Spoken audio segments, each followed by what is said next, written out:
In today's video, I'm going to teach you how to return a purchase made with Klarna and get your refund.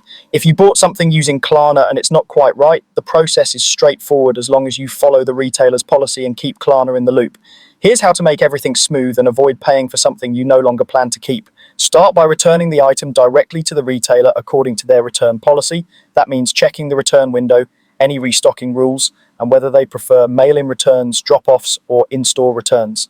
Pack the item securely in its original packaging if possible, include any tags or accessories, and use the return label or portal provided by the retailer.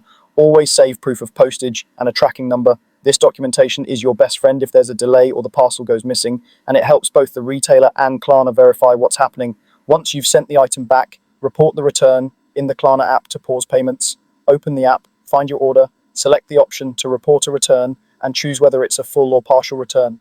If you have a tracking number, add it here. Reporting the return tells Klarna to put the invoice on hold so no new payments are collected while the retailer processes your package.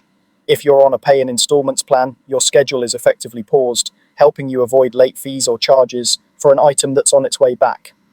After the retailer receives and processes your return, Klarna will update your invoice and issue any refund that's due.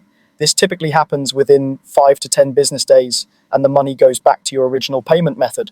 If you paid a first installment, you'll see that amount returned. If it's a partial return, Klarna will adjust the remaining balance so you only pay for what you keep. Keep in mind that bank processing times can vary, so it may take a little longer to show up on your statement even after Klarna releases the funds. You'll get notifications in the app when the status changes, so keep an eye on that order for updates. To recap, return the item exactly as the retailer requires, report the return in the Klarna app to pause your payments, and then watch for the invoice update and refund once the retailer finishes processing. Hold on to your tracking and receipts until everything is finalized. Follow these steps and your return and refund through Klarna should be stress-free.